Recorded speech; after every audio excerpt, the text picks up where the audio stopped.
Zero. कैसे आया? हाँ, वेरी गुड, सही आंसर है, लेकिन हमको ये आंसर नहीं चाहिए था। तुम्हारा आंसर सही है, वेरी गुड है, लेकिन इससे अलावा कोई और आंसर दे सकता है?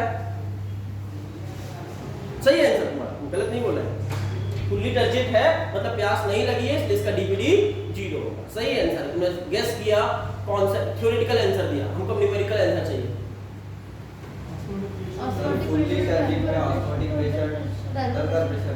वेरी गुड, तुमने क्या बताया अभी थोड़ी देर पहले? फुल्ली टर्जिट सेल के केस में OP इक्वल टू, ये फॉर्मूला बताया था अभी।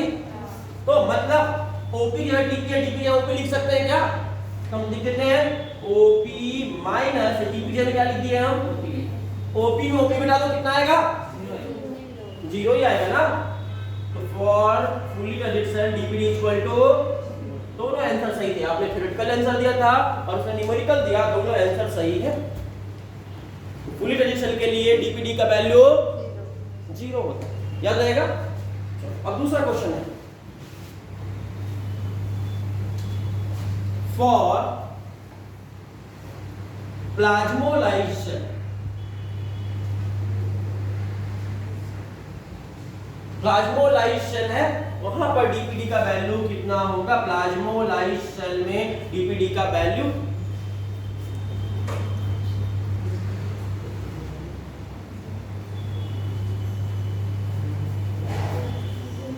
प्लाज्मोलाइज्ड सेल के केस में डीपीडी का वैल्यू किसको किसे पता है आंसर? चलो चार, तुम बताओ। वेरी गुड, ये देखो यहाँ पे होगा क्या?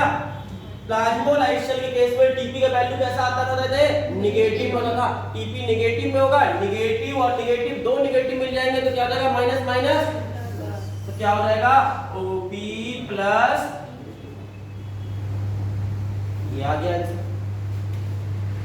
तीसरा क्वेश्चन,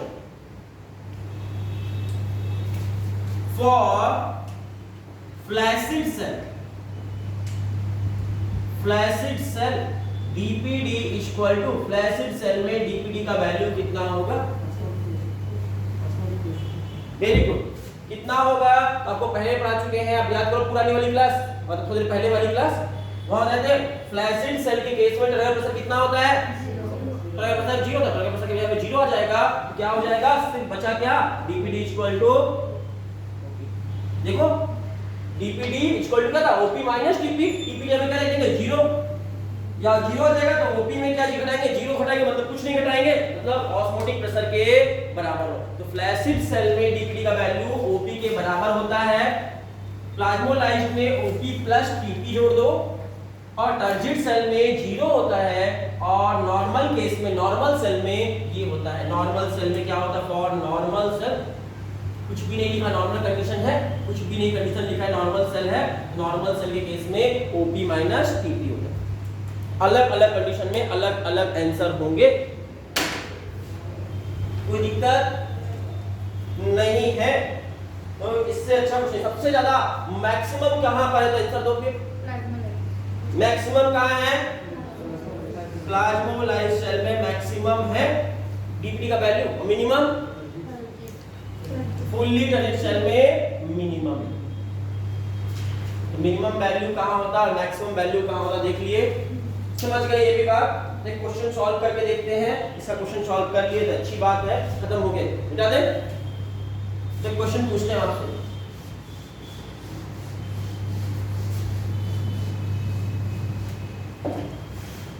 मेरे पास दो सेल हैं, सेल नंबर 1, सेल नंबर 2। इसका नाम है ए, इसका नाम है बी। इसका ऑस्मोटिक प्रेशर है आपका 20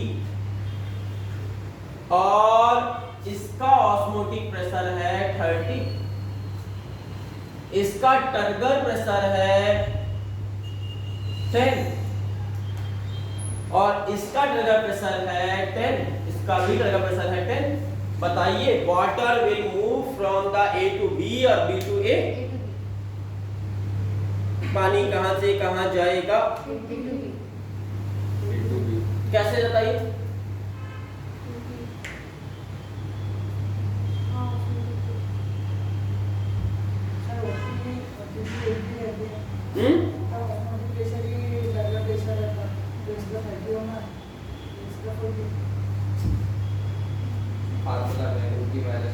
डीपीडी निकालेंगे, पहली चीज है जहां पर दोनों चीज दी हो तो वहां पे ओपी और डीपी देखकर आंसर देखो, गलत हो जाएगा।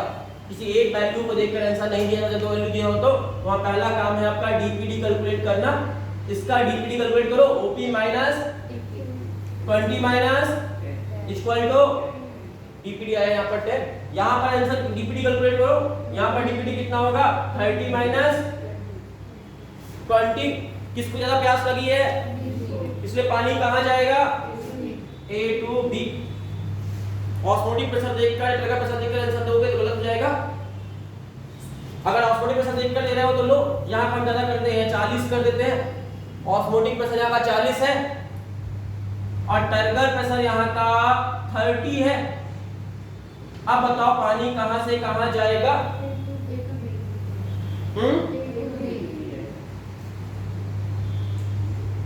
सॉरी 10 ही रह देते हैं। हाँ, सिर्फ ऑस्मोटिक प्रेशर चेंज कर दिया। अब कहां जाएगा, तो ऑस्मोटिक प्रेशर का कोई फर्क पड़ा, कभी इधर ज्यादा हो जा रहा है उधर ऑस्मोटिक प्रेशर, लेकिन उससे कोई फर्क पड़ा, टर्गर प्रेशर से कोई फर्क पड़ रहा है, दोनों के कॉम्बिनेशन से फर्क पड़ेगा। इन दोनों का बैलेंस इंपॉर्टेंट है, समझ में आ रही बात। तो ओपी और डीपी का बैलेंस जब यहां पर दो डाटा हुआ हो तो तीसरा डाटा निकालना पड़ेगा आपको डीपीडी, और फिर कैलकुलेट करना पड़ेगा 40 माइनस 10 इक्वल टू 30। अब पानी कहां से कहां आएगा, समझ पा रहे हो। ऑस्मोटिक प्रेशर चेंज करने से या फिर टर्गर प्रेशर चेंज करने से कोई खास फर्क नहीं पड़ता, लेकिन दोनों के कॉम्बिनेशन से फर्क पड़ता है। समझ में आई बात। इससे तुम सिर्फ ऑस्मोटिक प्रेशर देखकर करोगे तो तुमको यहाँ पर देखिए 40 है, यहाँ कम है, गलत जाएगा कॉन्सेप्ट, तुम्हारा आंसर गलत हो जाएगा। इसलिए याद रखना, ऑस्मोटिक प्रेशर और टर्गर प्रेशर को मिलाकर डीपीडी कैलकुलेट करोगे और डीपीडी से आंसर दोगे। खत्म हो गया, कोई दिक्कत है तो बोलो। यहां का इस सेल का वाटर पोटेंशियल बताओ, इस सेल का वाटर पोटेंशियल कितना होगा, माइनस 30। वेरी गुड, मैंने बताया था वाटर पोटेंशियल किसके बराबर होता है, माइनस डीपीडी के बराबर होता है। इसका वाटर पोटेंशियल कितना होगा, वाटर पोटेंशियल का डीपीडी 30 है, इसका वाटर पोटेंशियल कितना होगा, माइनस 30 होगा। समझ गए। और माइनस 30 इसका वाटर पोटेंशियल है, समझ गए। वाटर पोटेंशियल मालूम चल गया तो मतलब इसमें आप कैलकुलेट कर सकते हो। इसका वाटर पोटेंशियल माइनस 20, मतलब किसमें ज्यादा सॉल्यूट है, किसमें ज्यादा है,